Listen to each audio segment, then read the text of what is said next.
Welcome to my YouTube channel part 5। शादी mistake. कुछ देर बाद कुछ लड़कियां कमरे के अंदर आती है। सरैया बेड पर बैठी हुई थी। वो लड़कियां सरैया के सामने आकर बैठ जाती है और उससे बोलती है, मैम अपना हाथ आगे कीजिए, हमें मेहंदी लगानी है। सरैया, मुझे तुम लोगों का मोबाइल मिल सकता है? वो लड़कियां सरैया की बात सुनकर एक दूसरे की तरफ देखती है। एक लड़की सरैया से बोलती है, सॉरी मैडम, यहाँ आने से पहले हमारे सारे मोबाइल ले लिए गए और ये कहा कि जब वापस आएंगे तो हमें मोबाइल दे दिया जाएगा। हमारे पास अभी मोबाइल नहीं है। सरैया उनकी यह बात सुनकर बेबसी से अपनी आंखें बंद कर लेती है और अपना हाथ आगे बढ़ा देती है, क्योंकि अगर वे रोनित की बात को नहीं मानती तो रोनित उसके परिवार के साथ कुछ भी कर सकता था। थोड़ी देर के बाद सरैया के हाथों में मेहंदी लग जाती है। वो लड़कियां फिर कमरे से बाहर जाती है। रोनित उन्हें पैसा देता है और कमरे के अंदर आकर कमरे का दरवाजा लगा देता है। सरैया गुस्से में देख रही थी। रोनित उसके करीब आकर बैठ जाता है और उसके हाथ की तरफ देखकर मुस्कुराते हुए बोलता है, देखो कितनी अच्छी मेहंदी लग रही है तुम्हारे इन हाथों में और इसमें मेरा नाम कितना प्यारा लग रहा है ना। सरैया उसे कुछ नहीं बोलती और अपनी नज़र दूसरी तरफ फेर लेती है। रोनित फिर मुस्कुराकर उसका हाथ पकड़ता है, पर सरैया अपना हाथ झटक देती है। रोनित ये देखकर उसका बाजू पकड़कर उसे अपनी करीब करीब खींचकर उसकी आंखों में देखते हुए बोलता है, अभी जितना नखरा दिखाना है दिखा लो, बस एक बार शादी हो जाए उसके बाद तुम्हें बताऊंगा कि मैं क्या चीज़ हूँ। सरैया उसकी तरफ देखकर गुस्से में बोलती है, मुझे मेरे परिवार से मिलना है अभी। रोनित बेड पर लेटते हुए बोलता है, अभी नहीं जान, अभी रात बहुत हो गई है, इसलिए सो जाओ, कल सुबह है, कल शादी है, वो लोग आएंगे ना तब देख लेना और मिल भी लेना, क्योंकि फिर उसके बाद मैं तुम्हें कभी उनसे मिलने नहीं दूंगा। चलो आओ अब सो जाओ। इतना बोलकर वो कमरे की लाइट ऑफ कर देता है। थोड़ी देर के बाद सरैया उसकी तरफ देखती है। रोनित गहरी नींद में सो चुका था। सरैया जल्दी से दरवाजे के पास आकर दरवाजे खोलने का ट्राई करती है, पर दरवाजा पासवर्ड से लॉक था। सरैया ये देखकर गुस्से में रोनित की तरफ देखती है। उसका मन कर रहा था कि वे नींद में ही उसे मार दे, पर वे ऐसा नहीं कर सकती थी। वे फिर से पासवर्ड ट्राई करने लगती है, पर पासवर्ड गलत टाइप करने के कारण सायरन बजने लगता है। सरैया सायरन की आवाज़ सुनकर घबरा जाती है। वो और पासवर्ड ट्राई करने लगती है। वो जितनी बार गलत पासवर्ड ट्राई कर रही थी, सायरन की आवाज़ उतनी ही बढ़ती जा रही थी। तभी रोनित की भी नींद खुल जाती है। वो गुस्से में उसकी तरफ देखता है और फिर उसके पास आकर उसका हाथ पकड़ लेता है। सरैया भी उसे गुस्से में देखती है और उसे अपना हाथ छुड़ाने लगती है। रोनित गुस्से में बोलता है, कहाँ भाग रही हो, नहीं खुलेगा दरवाजा जब तक मैं ना चाहूँ। इतना बोलकर वो उसे खींचते हुए बेड के पास लाकर धक्का दे देता है और उसके ऊपर आकर उसे जबरदस्ती किस करने लगता है। सरैया उसे खुद को छुड़ाने की कोशिश करने लगती है, पर रोनित ने उसे मजबूती से पकड़ रखा था। सरैया अपनी पूरी ताकत लगाकर उसे दूसरी साइड धक्का दे देती है। रोनित उसके बगल में लेटकर हंसते हुए बोलता है, अभी तो तुम्हें छोड़ रहा हूँ, पर दोबारा भागने की कोशिश की ना तो शादी से पहले ही सुहागरात मना लूंगा और फिर तुम भी मुझे रोक नहीं पाओगे। चलो अब चुपचाप सो जाओ, कल सुबह शादी है हमारी। इतना बोलकर वो अपनी आंखें बंद कर लेता है। सरैया भी उठकर बैठ जाती है और वो उसे गुस्से में देख रही थी। वो फिर जल्दी से बेड से उतर कर कमरे में लगे सोफे पर जाकर बैठ जाती है। उसे बहुत टेंशन होने लगी थी कि वो वहां से आखिर कैसे निकलेगी। सुबह का समय। रोनित की सुबह नींद खुलती है। वो अपने बगल में देखता है, पर उसके बेड पर सरैया नहीं थी। फिर वे फिर सामने सोफे की तरफ देखता है। सरैया बैठे बैठे ही अपना सर सोफे पर टिका कर सो गई थी। रोनित धीरे से बेड से उतरकर उसके करीब आकर बैठ जाता है और उसे देखने लगता है। सरैया सोते समय बहुत ही प्यारी और मासूम लग रही थी। रोनित फिर उसके चेहरे पर अपनी उंगलियां घुमाने लगता है। किसी के छूने के एहसास से ही सरैया झटके से अपनी आंखें खोलकर बैठ जाती है और रोनित को अपने इतने इतने पास देखकर वह उसे धक्का देती है, जिससे रोनित पीछे की तरफ हट जाता है। सरैया गुस्से से उसे उंगली दिखाकर बोलती है, खबरदार, जो मुझे छुआ तो मुझसे बुरा कोई नहीं होगा। रोनित उसकी बात सुनकर हंसते हुए बोलता, रिलैक्स, नहीं छू रहा हूँ तुम्हें, कहा तो जब तक शादी नहीं हो जाएगी तुम्हें मैं हाथ भी नहीं लगाऊंगा, लेकिन शादी के बाद तुम्हें छोड़ूंगा भी नहीं, ये बात याद रखना। एक बार शादी हो जाने दो, उसके बाद देखना तुम कि मैं क्या करूंगा। सरैया उसकी बात सुनकर गुस्से में बोलती है, मुझे मेरे परिवार से मिलना है। रोनित, कब मिल लेना, अब तुम्हारा परिवार कहाँ भागे जा रहा है, पहले तुम तैयार हो जाओ, मैं लड़कियों को भेजता हूँ तुम्हें तैयार करने के लिए। तैयार होकर मेरी दुल्हन बनकर जल्दी से बाहर आ जाओ। इतना बोलकर वे कमरे से बाहर चला जाता है। उसके जाने के बाद सरैया का मन बेचैन हो उठता है, क्योंकि वे रुद्र के पास कैसे भी करके संदेश पहुंचाना चाहती थी कि वह मुसीबत में है। इधर रोनित अपने बंगले के पीछे बने एक कॉटेज के अंदर जाता है, जहाँ उसमें आदमी मौजूद थे। रोनित अपने आदमियों को देखता है और रुककर कमरे के अंदर चला जाता है। कमरे के अंदर नीलम, निशांत और देवकी जी को बांध कर रखा गया था। रोनित उन सबको देखकर हंसते हुए बोलता है, कैसे हो आप तीनों, रात को अच्छी नींद आई ना। निशांत उसकी बात शुरू सुनकर अपने दांत पीसते हुए बोलता है, मेरी बहन कहाँ है, मेरे हाथ खोल, एक बार फिर देख मैं तेरे साथ क्या करता हूँ। रोनित उसकी बात सुनकर पागलों की तरह हंसते हुए बोलता है, साले साहब, एक तो तुम्हें पहले ही चोट लगी हुई है और ऊपर से तुम चाहते हो कि मैं तुम्हारे हाथ खोलूं। देखो चुपचाप से बैठो वरना चल भी नहीं पाओगे।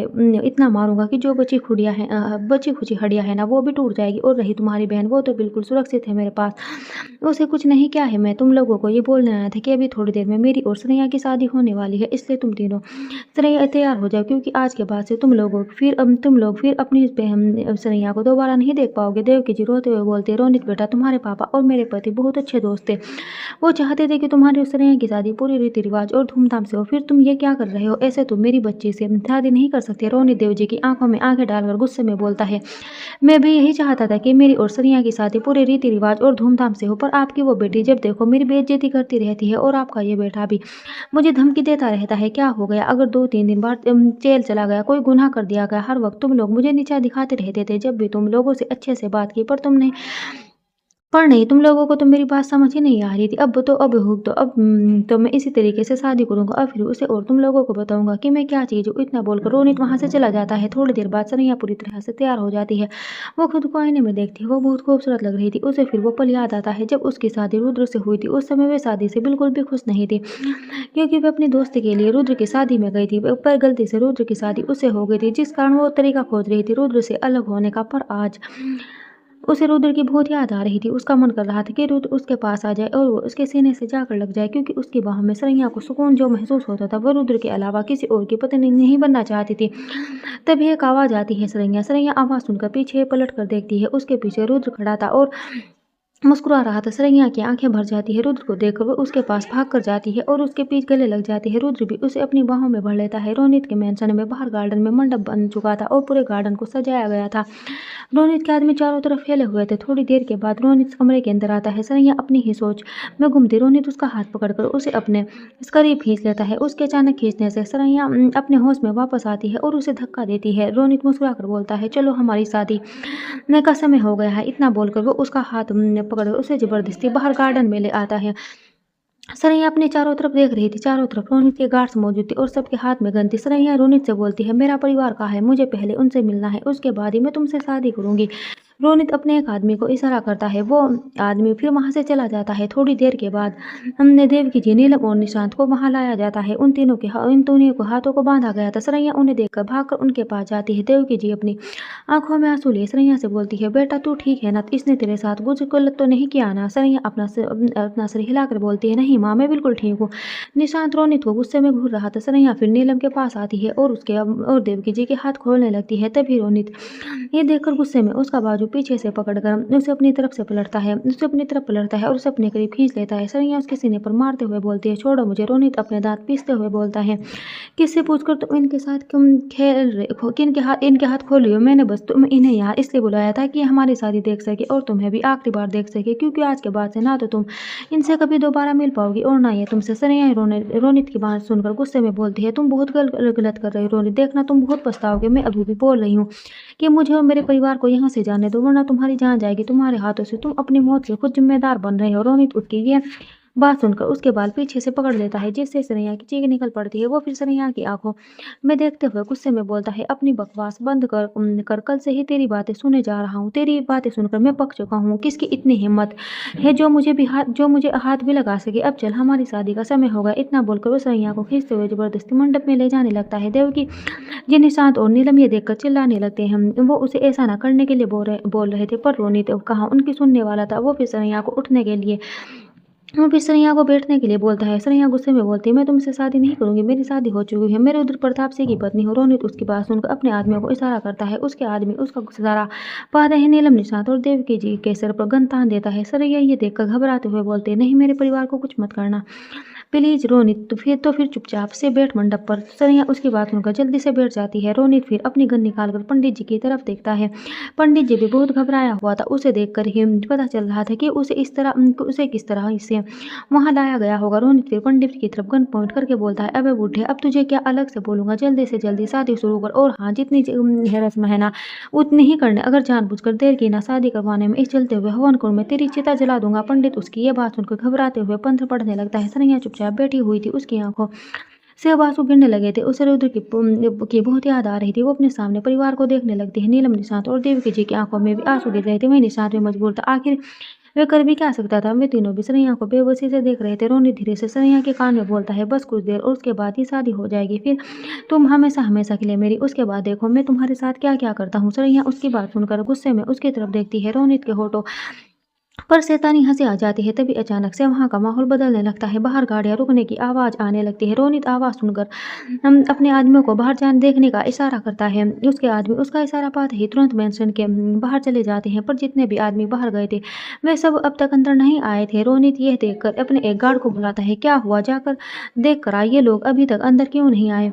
रोनित का गार्ड भी तुरंत बाहर जाता है। तभी गोली चलने की आवाज़ आती है और वे गार्ड भी वापस अंदर नहीं आता। रोनित ये देखकर गुस्से में बोलता है, क्या हो रहा है ये सब। उसने अभी अपनी बात पूरी ही नहीं की थी कि तभी उसके कानों में किसी के चलने की आवाज़ सुनाई पड़ी। सभी बाहर की तरफ देखते हैं। एक आदमी फुल एटीट्यूड के साथ चलते हुए अंदर की तरफ आ रहा था। उस आदमी ने अपने चेहरे पर मास्क लगाया हुआ था। वे ऊपर उसकी पर्सनालिटी काफ़ी आकर्षक थी। सभी उसे बड़े ध्यान से देख रहे थे। वहीं सरैया उस आदमी को देखकर मुस्कुरा देती है। सरैया हैरानी से उस आदमी को देख रही थी। वो खुद मैं ही बोलती, ऐसा कैसे हो सकता है, मतलब ये सच में आ गई। वो आदमी गुस्से में रोनित की तरफ देख रहा था। रोनित के गार्ड उस आदमी को रोकने जैसे ही बढ़ते हैं तभी उस आदमी के पीछे बहुत सारे गार्ड्स आने लगते हैं। रोनित के गार्ड्स उन सारे गार्ड्स को देख के अपनी अपनी जगह पर डर से जम जाते हैं। उस आदमी के गार्ड्स रोनित के गार्ड से भी बहुत ज्यादा थे। वो लोग चारों तरफ से उन सबको घेर लेते हैं और सबके सर पर गन तान लेते हैं। वो आदमी सरैया के पास आता है। सरैया जो मंडप में हैरानी से बैठी हुई थी उसे देखकर तुरंत खड़ी हो जाती है। वो आदमी फिर सरैया के कमर पर अपना हाथ डालकर उसे अपने करीब खींच लेता है और उसे अपनी बाहों में भर लेता है। उस आदमी ने अपने चेहरे पर मास्क लगाया हुआ था। सरैया जब उस आदमी की बाहों से जाकर लगती है तो उसे ऐसा लगता है जैसे उसकी बाहों से सुरक्षित जगह दूसरी कोई हो ही नहीं सकती, जैसे वो दुनिया के सबसे सुरक्षित हाथों में आ चुकी है। सरैया अपना सर उठाकर उस आदमी की तरफ देखती है। वो आदमी भी सरैया की आंखों में देख रहा था। सरैया की आंखें नम थी। वो रोते हुए बोलती है, रुद्र जी आप आ गए, मैं आप ही का इंतजार कर रही थी। रुद्र उसकी आंखों में पूछते हुए बोलता है, सरैया तुम्हें मालूम है ना कि मैं तुम्हारी आंखों में आंसू देखना बर्दाश्त नहीं कर सकता, और जिसकी वजह से तुम्हारी इन आंखों में आंसू आए हैं ना, उसे मैं खून के आंसू रुलाऊंगा। इतना बोलकर वो रोनित की तरफ गुस्से में देखता है। रोनित तो रुद्र का नाम सुनकर भी डर से कांपने लगा था। रुद्र फिर अपना मास्क उतार देता है। सरैया रुद्र से बोलती है, रुद्र जी आपको पता है ये मुझे जबरदस्ती यहाँ लेकर आया और उसने मुझे ब्लैकमेल भी किया, और जब मैंने इसे बताया कि मैं आपकी पत्नी हूँ तो इसने मेरा मजाक उड़ाया और यहाँ तक कि ये मुझे थप्पड़ भी मारा। रुद्र ये सब सुनकर गुस्से में अपने हाथ की मुट्ठी कस लेता है और एक पंच रोनित के मुंह पर मारता है। वो पंच इतना जोर का था कि रोनित जाकर जमीन पर गिर जाता है और उसके मुंह में से खून का फव्वारा निकल आता है। वहीं सरैया का भाई निशांत भी रुद्र को देखकर बहुत ही बुरी तरह चौंक गया था। उसने आज तक सिर्फ रुद्र का नाम ही सुना था, आज उसे पहली बार अपनी आंखों के सामने देख रहा था। देवकी जी निशांत से बोलती है, निशांत ये कौन है। निशांत रुद्र की तरफ देखते हुए नहीं बोलता है, माँ ये रुद्र प्रताप सिंह है, दिल्ली का मशहूर बिजनेसमैन। इसका बिजनेसमैन दूसरे शहर में भी फैला हुआ है और मैंने इसके बारे में ये भी सुना है कि ये कभी भी अपने दुश्मनों को माफ़ नहीं करता है, बल्कि उन्हें मौत से भी बदतर सजा देता है और इसकी सजा बहुत ही दर्दनाक होती है। देवकी जी और नीलम जब ये सुनती है तो दोनों भी थोड़ा घबरा जाती है। देवकी जी पर ये यहाँ पर क्यों आया है और सरैया से इसका क्या लेना देना है। निशांत मुझे भी नहीं पता। वहीं रोनित अपने गाल पर एक हाथ रखा हुआ था। वो लड़खड़ाते कदमों के साथ खड़ा होता है और रुद्र के सामने अपने हाथ जोड़कर बोलता है, मुझे माफ़ कर दीजिए सर, मुझे नहीं पता था कि ये आपकी बीवी है। मैं सच बोल रहा हूँ, मुझसे बहुत बड़ी गलती हो गई, प्लीज़ मुझे माफ़ कर दीजिए। रुद्र उसका कॉलर पकड़कर उसकी आंखों में देखते हुए गुस्से में बोलता है, जब सरैया ने तुझे बताया था कि ये मेरी बीवी है तो उस समय तूने उसकी बात क्यों नहीं मानी। उस समय इससे माफ़ी मांग लेता और इसे और इसके परिवार को जाने देता, पर नहीं, तूने इसका मजाक उड़ाया और ऊपर से इस पर हाथ भी उठाया। तो तुझे लगता है कि मैं तुझे माफ़ करूंगा। अब देख मैं तुझे क्या सजा देता हूँ। ये बोलकर रुद्र उसके पेट पर एक लात मारता है जिससे रोनित फिर से जमीन पर गिर जाता है। रुद्र उसका एक हाथ पकड़कर पीछे की तरफ मोड़ते हुए बोलता है, कौन सा हाथ उठाया था साले, वे वाला या ये वाला। इतना बोलकर वे उसके दोनों हाथ पीछे की तरफ मोड़ देता है और हड्डी टूटने की आवाज़ आती है। रोनित दर्द में चिल्लाने लगता है। वहीं रोनित के गार्ड्स भी सब घबरा कर देख रहे थे। उन्हें अपने लिए डर लग रहा था कि अब उनके साथ क्या होगा।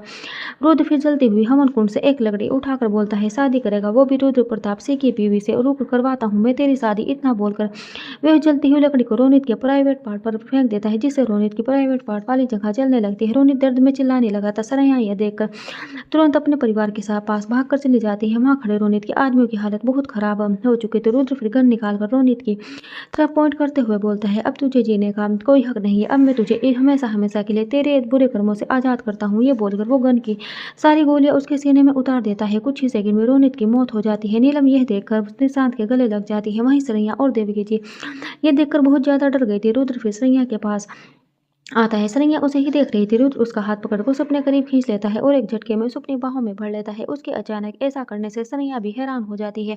वहीं उसका परिवार भी हैरानी से रुद्र और सरैया को देख रहा था। देवकी जी रुद्र से बोलती है, तुम कौन हो और इस तरह से मेरी बेटी को गले लगाने का मतलब क्या है? सरैया देवकी जी की आवाज़ सुनकर रुद्र से अलग होने लगती है, पर रुद्र कहाँ उसकी बात सुनने वाला था। वो उसे और अपनी बाहों में कस लेता है। सरैया को वो शर्माने लगी थी क्योंकि उसका परिवार जो वहीं मौजूद था। सरैया धीरे से बोलती है, रुद्र जी छोड़िए ना। रुद्र, नहीं, मैं नहीं छोड़ूंगा। एक तो इतने दिनों के बाद आया हूँ तुमसे मिलने और तुम बोल रही हो कि मैं तुम्हें छोड़ दूँ? बिल्कुल नहीं। सरैया के गाल शर्म से लाल होने लगे थे। वो अपनी पूरी कोशिश कर रही थी रुद्र के बाहों से अलग होने की। वो फिर रुद्र की कमर पर पिंच करती है, जिससे रुद्र घूरकर उसकी तरफ देखता है। सरैया उससे अलग होने लगती है, पर रुद्र उसकी कमर पर हाथ डालकर उसे वापस अपने करीब कर लेता है।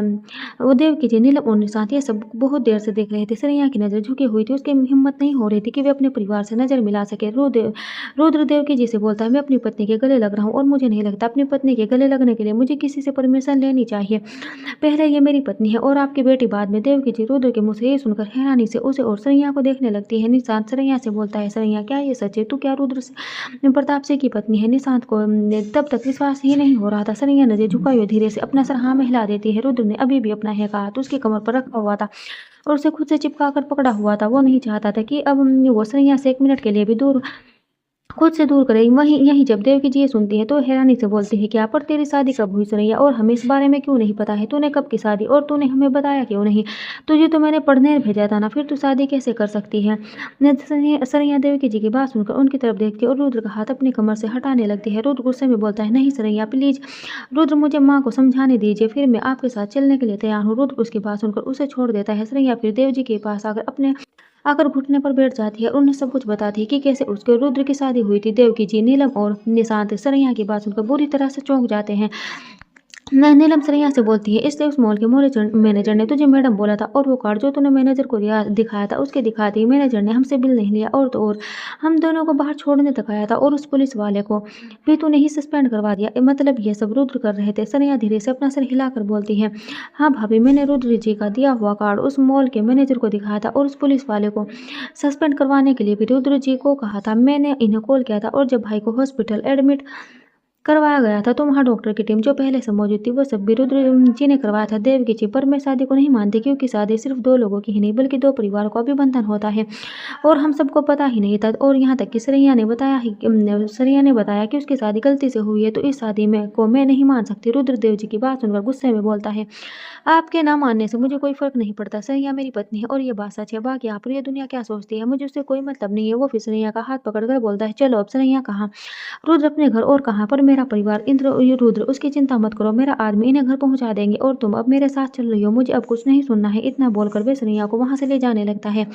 निशांत सरैया के पीछे से आवाज लगाता है। तभी रुद्र का आदमी विक्रत निशांत के सामने आकर खड़ा हो जाता है और उससे बोलता है, कोई फायदा नहीं है मैडम को आवाज लगाने का, क्योंकि अब वो रुद्र सर के साथ जा रही है। अगर आपको उनसे मिलना है तो आप आज शाम मेंशन में जाकर उनसे मिल सकते हैं। अब चलिए, आप लोगों को घर भी छोड़ना है। ये बोलकर विक्रम वहां से बाहर आ जाते हैं। निशांत, नीलम और देवकी जी फिर उसके पीछे आते हैं। वो तीनों फिर कार में आकर बैठ जाते हैं और कार उनके घर की तरफ चल पड़ती है। रुद्र की कार मेंशन के बाहर आकर रुकती है। सरैया मेंशन को बड़े ध्यान से देख रही थी। रुद्र कार से उतरकर सरैया की तरफ का दरवाजा खोलता है। सरैया फिर बाहर आती है और पूरे मैंशन को देखने लगती है। रुद्र उसका हाथ पकड़कर उसे अंदर ले जाता है। अंदर एक नौकरानी थी। वो रुद्र को देखकर उसके सामने आकर अपना सर झुका लेती है। रुद्र सरैया से बोलता है, हम कुछ दिन यहाँ रहेंगे, फिर मैं तुम्हें लंदन ले जाऊंगा। सरैया उसके मुंह से लंदन सुनकर हैरानी से बोलती है, क्या लंदन? पर लंदन क्यों जाना है रुद्र? क्योंकि मेरा पूरा परिवार तुमसे मिलना चाहता है और हमारा जाना जरूरी है। माँ का भी कॉल आया था, वो भी हमसे मिलना चाहती है, इसलिए हम 2 दिन के बाद लंदन के लिए निकल जाएंगे। सरैया, पर मैं नहीं जाना चाहती। रुद्र उसकी बात सुनकर उसे घूर कर देखता है और फिर नौकरानी से बोलता है, तुम जाओ और जाकर खाने की तैयारी करो। नौकरानी अपना सर झुकाकर वहां से चली जाती है। फिर रुद्र फिर सरैया का हाथ पकड़कर उसे कमरे के अंदर ले जाता है और फिर कमरे का दरवाजा बंद कर लेता है।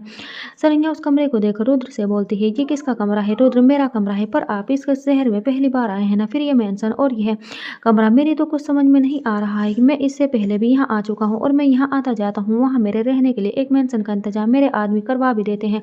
मुझे होटल में रहना बिल्कुल पसंद नहीं है। अच्छी बात है, पर मैं लंदन नहीं जाऊंगी। रुद्र उसके मुंह से ये सुनकर उसे गुस्से में दीवार से लगा देता है और उसके दोनों तरफ अपने हाथ रखकर उसकी आंखों में गुस्से से देखता है। सरैया रुद्र की आंखों में गुस्सा देखकर जल्दी से अपनी नजर झुका लेती है। रुद्र उसकी ठोड़ी पर अपनी उंगली रखकर उसका चेहरा ऊपर करता है सरैया उसकी आँखों में देखने लगती है। रुद्र भी उसकी आँखों में देखते हुए बोलता है, तुम्हें क्या लगता है कि अब मैं तुम्हें यहाँ अकेला छोड़कर जाऊँगा? तो तुम बिल्कुल गलत समझ रही हो। तुम्हारी मर्ज़ी हो चाहे ना हो, पर तुम्हें मेरे साथ चलना ही पड़ेगा। और तुम अभी-अभी इतनी बड़ी मुसीबत से निकले हो, फिर भी तुम मेरे साथ जाना नहीं चाहती हो। अब मैं तुम्हें अकेला छोड़ने का रिस्क नहीं उठा सकता। सरैया, पर रुद्र, यहाँ मेरा परिवार रहता है, मैं उन सबको छोड़कर नहीं जा सकती। तुम्हारा परिवार बाद में आता है, पहले तुम मेरी पत्नी हो, इसलिए अपने परिवार की चिंता करना छोड़ दो। अगर चिंता करनी है तो सिर्फ मेरी करो। और तुम दूसरी बात, मेरा पूरा परिवार तुमसे मिला नहीं है, सिर्फ मेरी माँ ही है जो तुम्हें जानती है, इसलिए तुम्हारा मेरे साथ जाना बहुत ज़रूरी है। क्योंकि सभी रुद्र प्रताप सिंह की पत्नी से मिलना चाहते हैं और ये बहुत बड़ी बात है, तो तुम्हारा मेरे साथ जाना बहुत ज़रूरी है। सरैया फिर कुछ नहीं बोलती, क्योंकि वह जानती थी कि रुद्र उसकी बात नहीं मानेगा, क्योंकि उसने डिसाइड कर लिया था कि उसे लंदन लेकर जाएगा ही जाएगा, फिर चाहे कुछ भी हो जाए। रुद्र उसे ही देख रहा था। वो उससे आगे बोलता है, तुम्हें नहीं लगता कि तुम कुछ भूल रही हो? सरैया उसकी बात सुनकर हैरानी से बोलते हैं, क्या भूल रही हूँ? मैंने तुम्हारी इतनी हेल्प की। अगर मैं सही टाइम पर नहीं आता तो वो लड़का तुमसे शादी कर लेता। मैंने वहाँ समय पाकर तुम्हें उससे बचाया है, और यहाँ तक कि तुम्हारे परिवार को भी। फिर भी तुमने मुझसे कुछ नहीं कहा। सरैया को भी रुद्र की ये बात सुनकर अपनी गलती का एहसास होता है। वो फिर जल्दी से बोलते हैं, थैंक यू रुद्र जी, अगर आप समय पर नहीं आते तो पता नहीं क्या हो जाता। रुद्र, बस थैंक यू बोलोगी? हाँ, तो और क्या बोलूँ, सिर्फ थैंक यू। तुम्हें नहीं लगता कि तुम्हें मुझे किस भी करना चाहिए? मेरे होठों पर रुद्र की ये बात सुनकर सरैया के कान गर्म हो जाते हैं और चेहरा शर्म से लाल हो जाता है। रुद्र उसके चेहरे को देखकर हल्का मुस्कुरा देता है। सरैया अपनी नज़र झुकाकर बोलती है, रुद्र जी, मैंने आपसे कहा है ना कि मैं आपको 1 साल तक इंतजार करना पड़ेगा। रुद्र उसकी बात सुनकर गुस्से में बोलता है, पता नहीं तुम्हारा ये 1 साल कब खत्म होगा। खैर छोड़ो, जाओ और जाकर चेंज कर लो। क्या? मैंने कहा, जाकर कपड़े बदलो। पूरा दिन क्या दुल्हन के जोड़े में रहोगी? सरैया अपने कपड़े को देखकर बोलती है, पर मैं क्या करूँ, मेरे पास तो यहाँ कपड़े भी नहीं है। अगर घर जाती तो वहाँ मेरे कपड़े भी थे, पर आप तो सीधा मुझे यहाँ ले आए। पर अब यहाँ पर क्या पहनूं मैं? रुद्र उसका हाथ पकड़कर उसे अलमारी के पास चल लाता है और अलमारी खोलकर उससे बोलता है, इसमें कपड़े रखे हुए हैं, जो मर्जी है मैं पहन सकती हूँ। सरैया उन कपड़ों को देखती है। सभी अलग अलग ब्रांड के महंगे कपड़े पहले ही से वहाँ रखे हुए थे। सरैया उन कपड़ों को देखकर हैरानी से रुद्र की तरफ देखती है। रुद्र उसे आंखों से इशारा करता है। सरैया फिर सर हिलाकर एक ड्रेस लेकर क्लोजेट रूम में चली जाती है। थोड़ी देर के बाद वह चेंज करके बाहर आती है और कमरे में देखती है। कमरे में रुद्र नहीं था। सरैया फिर बाथरूम का दरवाजा खोलकर बाथरूम के अंदर जाती है, पर अंदर का नजारा देखकर उसकी चीख निकल पड़ती है, क्योंकि रुद्र बाथटब में बिना कपड़ों के बैठा हुआ था। रुद्र उसे देखकर जल्दी से अपनी आंखें बंद कर लेती है और पीछे की तरफ पलटकर गुस्से में बोलती है, रुद्र जी, आप कितने बेशरम हो, ऐसे बाथरूम खुला छोड़कर कौन आता है? और आपके सिर पर एक भी कपड़ा क्यों नहीं है? अगर कोई आ जाता। रुद्र उसकी बात का कोई जवाब नहीं दे रहा था। सरैया फिर अपनी आंखें खोल लेती है, पर हिम्मत नहीं हो रही थी कि वे पलट कर उसे देखे। उसे वैसे ही बोलते, क्या हुआ रुद्र जी, आप कोई जवाब क्यों नहीं दे रहे हैं? रुद्र, पहले मेरी तरफ देखो। तुम मेरी तरफ पीट करके खड़ी हो, इसलिए मैं तुम्हारी बातों का जवाब नहीं दे रहा हूँ। अगर मुझसे कुछ बोलना है तो मेरी तरफ देख कर बोलो। सरैया गुस्से में, मुझे कुछ बोलना ही नहीं है। इतना बोलकर वो बाथरूम के बाहर जाने लगती है, पर तभी रुद्र पीछे से उसका हाथ पकड़कर उसे अपने करीब खींच लेता है, जिससे सरैया उसकी बाहों में आ जाती है। रुद्र का पूरा शरीर गीला था और उस समय बहुत होट लग रहा था। रुद्र को इतने पास होने से सरैया का दिल धड़कने लगा था। रुद्र के बदन से धीमे धीमे खुशबू आ रही थी, जो सरैया को बहका रही थी। सरैया अपनी आंखें बंद कर लेती है। रुद्र उसके चेहरे को देखकर मुस्कुराने लगता है। वो फिर उसका हाथ अपने सीने पर रखते हुए बोलता है, लो जान, अच्छे से मुझे छूकर फील करो, तुम्हें अच्छा लगेगा, क्योंकि मैं सिर्फ और सिर्फ तुम्हारा ही तो हूँ। मैं अपने आप को तुम्हारे हवाले करता हूँ। तुम जो मेरे साथ करना चाहती हो तुम कर सकती हो, मैं तुम्हें नहीं रोकूंगा। तुम चाहो तो मेरा फायदा भी उठा सकती हो। रुद्र की बातें सुनकर सरैया के कान गर्म हो जाती है और फिर शर्म से अपनी नजर झुका लेती है। रुद्र फिर उसके कान में किस करने लगता है। सरैया शर्मा कर बाहर जाने लगती है, पर रुद्र उसका हाथ पकड़कर उसे अपने करीब खींच लेता है और फिर उसे शावर के नीचे खड़ा करके शावर ऑन कर देता है। सरैया रुद्र की आंखों में देखती है। रुद्र की आंखों में उसे अपने लिए सिर्फ के लिए बेशुमार प्यार नजर आता है। वो शर्म से पीछे की तरफ पलट जाती है। रुद्र ये देखकर उसके ड्रेस की चैन पीछे से खोलने लगता है। रुद्र के ऐसा करते ही सरैया अपने दोनों हाथ सामने दीवार पर रख धीरे से बोलते हैं, रुद्र जी, आप ये क्या कर रहे हैं? आपने कहा था कि आप 1 साल तक इंतजार करेंगे। रुद्र सरैया की ठोडी पर अपना सर रख देता है और उसके कान में अपने होठ रखकर धीरे से बोलता है, डोंट वरी, सिर्फ किस करूँगा, इससे ज़्यादा और कुछ नहीं। मुझे मेरा प्रॉमिस याद है, तुम्हारे परमिशन के बिना मैं तुम्हारे साथ कुछ नहीं करूँगा। इतना बोलकर उसके ड्रेस के चेन को पीछे से पूरा खोल देता है। अब उसे सरैया की पीठ साफ-साफ नज़र आ रही थी। वहीं सरैया को भी बहुत ज़्यादा शर्म आ रही थी। वो जल्दी से अपनी आँखें बंद कर लेती है। रुद्र मुस्कुराकर उसके बाल को एक साइड में आगे कर देता है और उसकी पीठ पर अपने होठ रखकर उसके पीठ को चूमने लगता है। शावर का पानी दोनों को भिगो रहा था। रुद्र फिर उसे अपनी तरफ पलटकर उसके कमर को अपने दोनों हाथों से पकड़कर उसे अपने करीब खींचकर उसके गले को चूमने लगता है। सरैया उसके इस एहसास से खुद में ही सिमट रही थी। सरैया धीरे से मुस्कुराकर रुद्र की तरफ देखती है। दोनों के दिलों की धड़कन बहुत ही तेज रफ्तार से चल रही थी। रुद्र कभी उसके चेहरे को चूम रहा था, तो कभी उसके गले को चूम रहा था, तो कभी उसके बालों को चूम रहा था। रुद्र फिर से उसके पीछे की तरफ पलटकर उसकी पीठ को चूमने लगता है। सरैया अपनी आंखें बंद कर लेती है। उसे अपनी पीठ पर रुद्र के दिल की धड़कन महसूस हो रही थी। और रुद्र को भी सरैया की दिल की धड़कन साफ सुनाई दे रही थी। दोनों एक दूसरे के एहसास में पूरी तरह से डूब चुके थे। दोनों की आंखें बंद थी। थोड़ी देर बाद सरैया अपनी आंखें खोलकर रुद्र की तरफ पलटती है। सरैया की धड़कनें बहुत तेजी से चल रही थी। वो धीरे से अपनी नजरें उठाकर रुद्र की तरफ देखती है, जिसकी आंखों में नशा था वह भी उसकी नशीली आंखों में खो जाती है। रुद्र फिर से सरैया का एक हाथ पकड़कर अपना दूसरा हाथ उसकी कमर पर रखकर उसे अपने करीब खींचता है। उसके बाद वो अपने होठ उसके होठों पर रखकर किस करने लगता है। सरैया भी खुद को खुद रुद्र के हवाले कर देती है। वो भी रुद्र का बॉडी चेहरा होठ चूमने लगती है। दोनों एक दूसरे को बहुत देर तक चूमते रहते हैं, एक दूसरे में खोते रहते हैं। थोड़ी देर के बाद दोनों कमरे में आते हैं। रुद्र सरैया को मिरर के सामने लगे चेयर पर बैठाता है और फिर टॉवल से उसका सर पोंछने लगता है। सरैया मिरर में रुद्र को ही देख रही थी। उसके होठों पर हल्की मुस्कुराहट थी। उसे अब रुद्र पसंद आने लगा था। वो रुद्र से प्यार करने लगी थी। रुद्र भी सरैया की तरफ देखकर अपनी आंखों से इशारा करता है कि क्या हुआ। सरैया नाम में अपना सिर हिला देती है और फिर अपनी नजरें झुकाकर मुस्कुराने लगती है। रुद्र भी मुस्कुरा देता है। थोड़ी देर के बाद दोनों रेडी होकर नीचे खाना खाने आते हैं।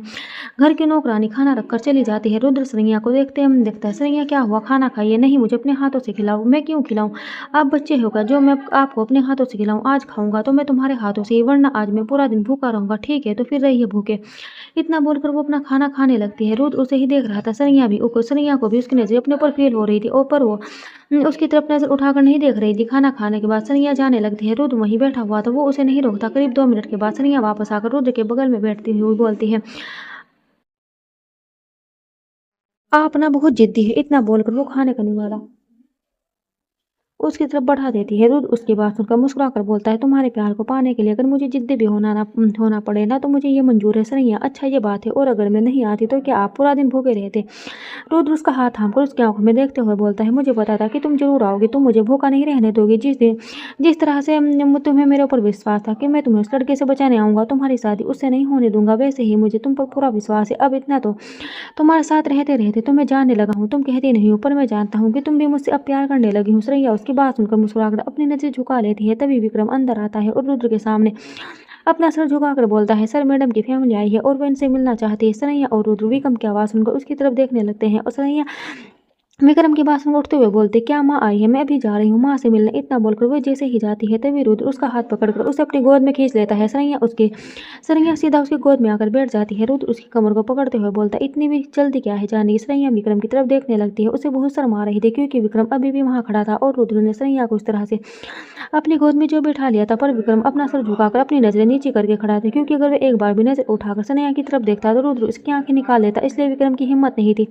कि वो नजर उठाकर सरैया और रुद्र को देख सके। सरैया धीरे से रुद्र को बोलती है, छोड़िए मुझे, आपको दिख नहीं रहा है कि आपका आदमी भी यहीं खड़ा है और आप ऐसे इसके सामने मुझे अब कैसे अपनी गोद में बैठा सकते हैं। थोड़ा तो शर्म कीजिए, आप ना बहुत बेशर्म है। रुद्र सरैया की बात सुनकर विक्रम की तरफ देखता है जो अपने नजरें झुकाए खड़ा था। वो फिर सरैया से बोलता है, उसकी हिम्मत नहीं है जो ये हमें देखे, क्योंकि अगर इसने ये गलती की तो इसे इसकी बहुत बुरी सजा मिलेगी। और ये बात ये भी जानता है तो तुम ज्यादा दूसरों के बारे में सोचना बंद करो। अगर सोचना ही है तो सिर्फ मेरे बारे में सोचो, समझे। फिर विक्रम की तरफ देखकर बोलता है, तुम जाओ यहाँ से, उनको बोलो वेट करें, मैं सरैया को लेकर अभी आता हूँ। विक्रम अपना सर हल्का हिलाकर वहां से चला जाता है। सरैया कुछ मिनटों के बाद रुद्र की गोद से खड़ी हो जाती है। रुद्र भी खड़ा होकर उसके कमर पर अपना हाथ डालकर उसे अपने करीब कर लेता है और फिर से उसे हॉल में लेकर आता है। हॉल के सोफे पर देवकी जी, निशांत और नीलम बैठे हुए थे। वे तीनों रुद्र का मेंशन देख रहे थे। रुद्र का मेंशन बहुत ही बड़ा और शानदार था। वहाँ की हर एक चीज बहुत ही महंगी और विदेश से मंगवाई गई थी। नीलम का तो मुंह खुला का खुला रह गया था। इतना बड़ा मेंशन और इतनी सारी चीजें देखकर वही नौकर भी बड़े ही सलीके से अपना काम कर रहे थे। कोई भी नौकर आवाज नहीं कर रहा था। यह सब निशांत और नीलम बड़े ध्यान से देख रहे थे। वहीं उनके सामने टेबल पर खाने की अलग अलग डिशेज रखी हुई थी और पीने के लिए कई सारे जूस के गिलास रखे थे जो शायद ही उन्होंने कभी देखे होंगे। नीलम तो अब तक सारे खाने की चीजें टेस्ट कर चुकी थी और उसे बहुत ही पसंद आया था। नीलम एक और खाने की प्लेट उठाकर उसमें से जैसे खाना अपने मुंह में डालने लगती है। तभी देवकी जी उसे गुस्से में बोलती है, नीलम पिछले 10 मिनट से तुम हर एक चीज खा रही हो, भूलो मत कि हम यहाँ खाना खाने नहीं आए हैं। नीलम देवकी जी की बात सुनकर मुंह बनाते हुए बोलती, माँ ये सारी चीजें इतनी टेस्टी है, ऐसा खाना तो मैंने जिंदगी में पहली बार खाया है। और ये मेंशन ये भी कितना बड़ा और खूबसूरत है। काश कि मैं यहाँ हमेशा के लिए रह सकती। ये तो मेरा सपना है माँ, ऐसे बड़े से मेंशन में रहने का जहाँ इतने सारे नौकर हो और कोई काम ना करना पड़े, बस दिन भर आराम से बिस्तर पर पड़े रहो और नौकरों को आवाज लगाते रहो। फिर एक नौकर आकर पैर दबाएगा तो दूसरा नौकर खाना बनाएगा। सरैया की लाइफ तो पूरी तरह से चेंज हो गई है। माँ वो कितनी लगी है ना। फिर उसे रुद्र प्रताप सिंह जैसा हस्बैंड मिला। उसका पति कितना अमीर है, पूरी दुनिया उसके पति को जानती है और सब उसके पति से डरते भी है। उसके एक ऑर्डर पर उस पुलिस वाले को सस्पेंड कर दिया। और वो मॉल जहाँ में और सोनिया शॉपिंग करने गई थी वो कितना महंगा मॉल था। पर रुद्र जी का कार्ड देखते इस मॉल के मैनेजर ने हमसे बिल भी नहीं लिया और यहाँ तक कि हमें बाहर छोड़ने भी आया था। ये होता है रोब अमीर लोगों का, इनकी तो बात ही अलग है। ये सब बोलकर वह जैसे ही देवकी जी की तरफ देखती है तभी वह घबरा जाती है, क्योंकि देवकी जी उसे बहुत ही बुरी तरह से गुस्से में घूर रही थी। नीलम देव जी के गुस्से भरी नजरों को देखकर तुरंत अपना सर झुका लेती है। तभी उन सबके कानों में जूतों की आवाज़ सुनाई पड़ती है। सभी आवाज़ की दिशा की तरफ देखते हैं। सामने से रुद्र और श्रेया चलते हुए आ रहे थे। नीलम श्रेया के कपड़ों की तरफ देखती है जो काफ़ी स्टाइलिश और महंगा लग रहा था। उसमें बिना डिजाइन तो देखकर नीलम का भी मन कर जाता है उन कपड़ों को पहनने का। वो श्रेया के पास जाकर उसके कपड़ों को ऊपर से नीचे देखते हुए बोली, श्रेया तेरे कपड़े तो बहुत ही खूबसूरत है, तूने ये कब खरीदे? क्या रुद्र जी ने तुझे गिफ्ट दिया है? तू मुझे भी देगी क्या? पहनने के लिए कितने के हैं? श्रेया नीलम के इतने सारे सवाल सुनकर उसे देखने लगती है। तभी रुद्र नीलम से बोलता है, 5 लाख के हैं ये, और अगर आपको पसंद है तो आप इन कपड़ों को अपने पास रख सकती है, क्योंकि मेरी पत्नी जो कपड़े एक बार पहन लेती है तो वे दोबारा उन कपड़ों को नहीं पहनती। इसे इसकी इजाजत नहीं है, बाद में वो कपड़े पे दान कर देती है। अगर आपको चाहिए तो आप ले लीजिए। नीलम रुद्र की बातें सुनकर हैरानी से बोलते, क्या कहा 5 लाख? और श्रेया इन कपड़ों को एक बार नहीं पहन लेगी तो दोबारा नहीं पहन सकती, फिर तो ये कपड़े आप मुझे ही दे दीजिए रुद्र जी, और आपका मेंशन भी। रुद्र उसके मुंह से ये सुनकर उसे बुरी तरह से घूर कर देखने लगता है। नीलम जब रुद्र की नजरों को देखती है तो घबरा जाती है। तभी देवकी जी गुस्से से नीलम से बोलती है, नीलम तेरा क्या दिमाग खराब होगा? ये तो क्या बोल रही है? तुझे ये मेंशन चाहिए? निशांत से भी गुस्से से नीलम से बोलता है, तुम्हारा लालच कभी कम नहीं होता है ना? जितना तुम्हारे लिए मैं करता हूँ उतना तुम्हें कम पड़ता है। नीलम आप करते ही क्या है? निशांत उसकी बात सुनकर अपने दांत पीसते हुए बोलता है, तुम हमारे कमरे को नए डिजाइन से रेनोवेट करवाना चाहती थी। मैंने करवाया ना, पैसे खर्च किए ना मैंने, जबकि हमारा नया घर बना था। उसके बाद तुम्हारी पूरी अलमारी कपड़ों से भरी पड़ी है, पर तुम्हें वो सब नहीं दिखता है क्या? तुम जो भी मुझसे मांगते हो मैं तुम्हें तुरंत तुम्हारे लिए ले आता हूँ, पर आज तो तुमने हद ही पार कर दी। घर चलो। तुम इतना बोलकर निशांत गुस्से से नीलम का हाथ पकड़कर उसे वहां से ले जाने लगता है। तभी रुद्र की आवाज़ आती है, रुक जाओ। निशांत रुद्र की आवाज़ सुनकर रुक जाता है और पलट कर उसकी तरफ देखता है। श्रेया और देवकी जी भी रुद्र को देख रही थी। रुद्र नीलम के पास आकर बोलता है, आपको ये मेंशन चाहिए ना? ठीक है, आज से ये मेंशन आपका हुआ। नीलम का मुंह खुला का खुला रह जाता है। रुद्र की ये बात सुनकर तभी देवकी जी रुद्र से बोलती है, नहीं ऐसा मत कीजिए, ये तो ऐसे ही बोल रही थी, आप उसकी बातों से ज्यादा मायने मत दीजिए, हमें कुछ नहीं चाहिए। रुद्र देवकी जी की तरफ देखकर बोलता है, कोई बात नहीं, ये मेरी श्रेया की भाभी है, पहली बार मेरे घर आई है और मुझसे कुछ मांग रही है, और हमारे खानदान का नियम है कि अगर कोई कुछ मांगे तो उसे खाली हाथ नहीं लौटाते, और वैसे भी तो मैं यहाँ रहता ही नहीं हूँ, ये मेंशन खाली रहता है, तो आज से आप लोग यहाँ रहोगे। नीलम मुस्कुराते हुए पूरे मेंशन पर अपनी नजर घुमाते बोलते, क्या सच में ये पूरा मेंशन आज से हमारा हुआ? रुद्र, हाँ आज से ये मेंशन आपका हुआ। तभी श्रेया रुद्र से बोलती है, रुद्र भाभी ऐसे ही बोल रही थी, आज भाभी की बात आप भाभी की बात को इतना सीरियस क्यों ले रहे हो? रुद्र प्यार से सैया की गालों को छूते हुए बोलता है, कोई बात नहीं जान, मैं तुम्हारी भाभी को निराश नहीं करना चाहता, वरना सी परिवार की क्या इज्जत रह जाएगी जब लोगों को पता चलेगा कि मेरी पत्नी की भाभी ने मुझसे कुछ मांगा और मैं उन्हें वो दे नहीं पाया। ये मेंशन तो कुछ भी नहीं है, और वैसे भी हम लोग कल यहाँ से लंदन जा रहे हैं। देवकी जी सुनकर हैरानी से बोलते हैं, क्या लंदन? रुद्र, हम यहाँ मेरा पूरा परिवार सरैया से मिलना चाहता है, इसलिए मैं सरैया को लंदन लेकर जा रहा हूँ। तेरे एकदम देवकी जी सरैया की तरफ देखती है, उनकी आंखें नम हो गई थी। वो रुद्र से बोलती है, निशांत ने मुझे समझाया और मैंने इस बारे में बहुत सोचा, भले ही जैसे भी शादी हुई हो, पर सरैया अब आपकी पत्नी है। आपसे आज मैं एक विनती करती हूँ, प्लीज मेरी बेटी का ध्यान रखना। रुद्र देव जी का हाथ थाम कर बोलता है, आप चिंता मत कीजिए, ये सिर्फ मेरी पत्नी नहीं है बल्कि मेरी जान भी बन गई है, और मैं इसे बहुत प्यार करता हूँ। मेरी लाइफ में इसकी बहुत इंपॉर्टेंस है। अगर आप ये बात ना भी बोलते तब भी मैं इसका पूरा ध्यान रखता। आप बेफिक्र रहिए, सरैया मेरी जिम्मेदारी है, और मैं आपसे ये वादा करता हूँ कि मेरी वजह से कभी भी सरैया की आंखों में आंसू नहीं आने दूंगा। मैं सरैया को बहुत सारी खुशी दूंगा जो ये डिजर्व करती है। देवकी जी रुद्र की बात सुनकर मुस्कुरा देती है। अब उन्हें तसल्ली हो गई थी कि उनकी बेटी रुद्र साथ पूरी जिंदगी खुशी से रहेगी। अब उन्हें किसी बात की चिंता नहीं थी। वहीं सरैया भी रुद्र को प्यार भरी नजरों से देख रहा था। तभी नीलम बोलती है, रुद्र जी। नीलम की आवाज़ सुनकर रुद्र सभी उसकी तरफ देखने लगते हैं। कहीं नीलम मेंशन के साथ मेंशन में काम करे नौकर ये सब भी यहाँ रहेंगे ना? इवन अगर ये सब चले गए तो इस बड़े से मेंशन की सफाई कौन करेगा? रुद्र उसे बहुत ही अजीब नजरों से देखता है, फिर उससे बोलता है, बिल्कुल मेंशन के नौकर यहीं पर रहेंगे। ये नौकर कहाँ जाएंगे नीलम? पर आप लोग तो चले जाएंगे, फिर उन नौकरों को उनकी सैलरी कौन देगा? इतने सारे नौकर हैं यहाँ, और मेरा निशांत इतना नहीं कमाता जो इतने सारे नौकरों को सैलरी दे सके। रुद्र, आपको ये सब चिंता करने की जरूरत नहीं है। नौकरों को उनका पेमेंट हर महीने उनके अकाउंट में ट्रांसफर हो जाता है। अब आप घर जाइए और अपना सामान पैक कीजिए, कल सुबह आ जाना। नीलम ये सुनकर खुशी से मुस्कुराती वहां से चली जाती है। निशांत रुद्र के सामने अपना हाथ जोड़कर बोलता है, उसकी तरफ से मैं आपसे माफी मांगता हूँ। रुद्र, कोई बात नहीं, मुझे उनकी बात का बुरा नहीं लगा। थोड़ी देर के बाद निशांत और देवकी जी भी वहां से चले जाते हैं। रात का समय निशांत गुस्से में डिनर कर रहा था। वहीं नीलम के होठों पर बड़ी सी मुस्कुराहट थी। वे सोफे पर बैठकर लिस्ट बना रही थी, क्योंकि वो मेंशन में पार्टी देने के बारे में सोच रही थी, जिसके लिए वो अपने सारे फ्रेंड्स और रिलेटिव को बुलाने वाली थी। निशांत गुस्से में बोलता है, शर्म नाम की चीज नहीं है ना तुम्हारे अंदर?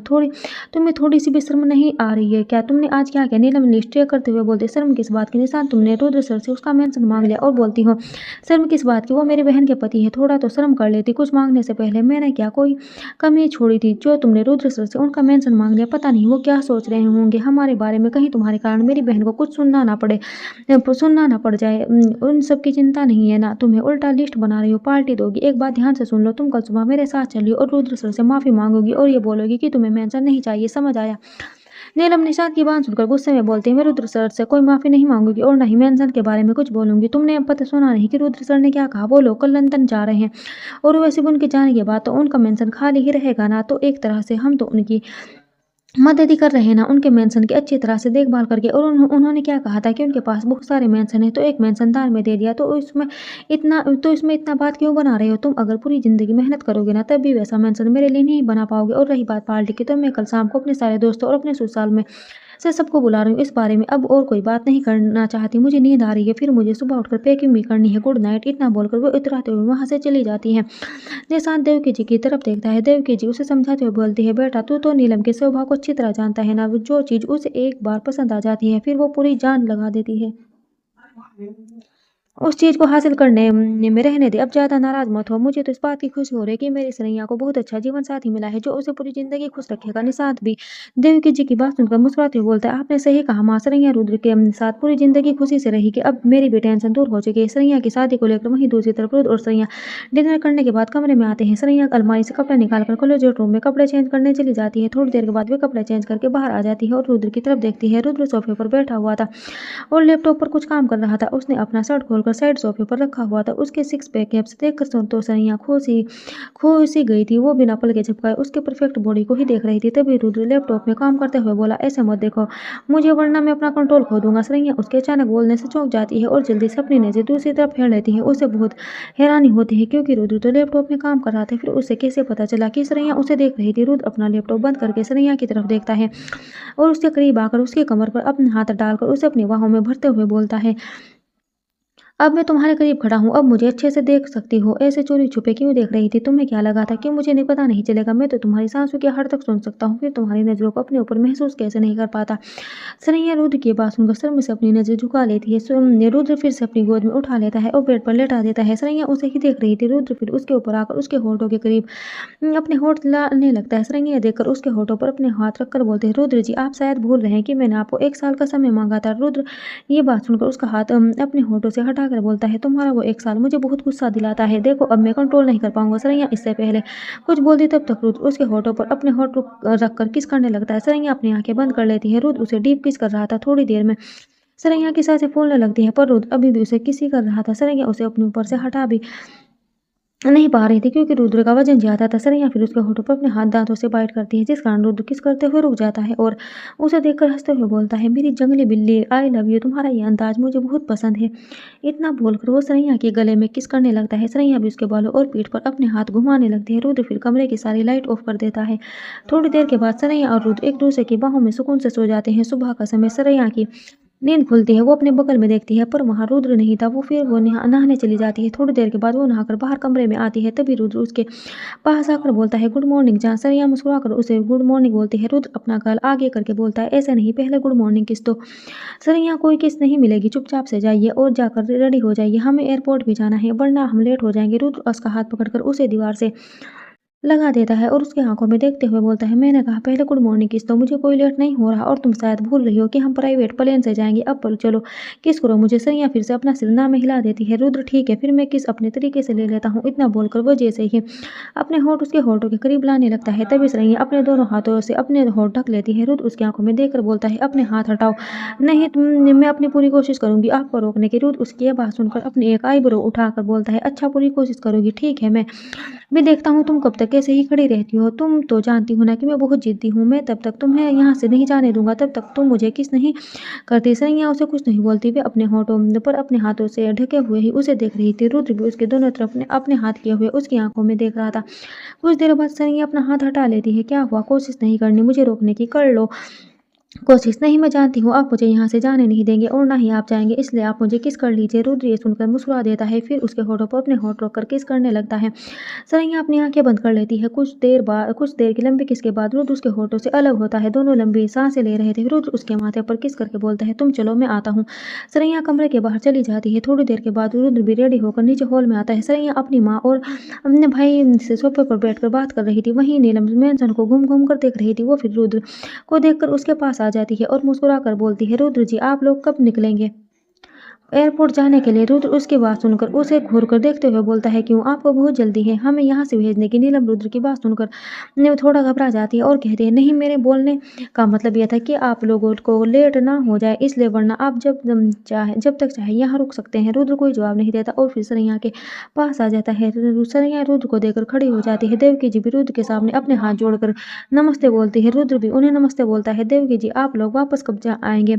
रुद्र अभी नहीं बता सकता, पर आप चिंता मत कीजिए, मैं आपकी बात रोज सरैया से करवाऊंगा वीडियो कॉल पर, और सरैया की चिंता बिल्कुल मत कीजिए, मैं उसका पूरा ध्यान रखूंगा। नदेव की जी सरैया के गाल पर अपना हाथ रखकर बोलती है, मैं जानती हूँ मैं इस बात से पूरी तरह से निश्चित हूँ कि आप मेरी सरैया का पूरा ध्यान रखेंगे। सरैया अपनी माँ के गले लग जाती है।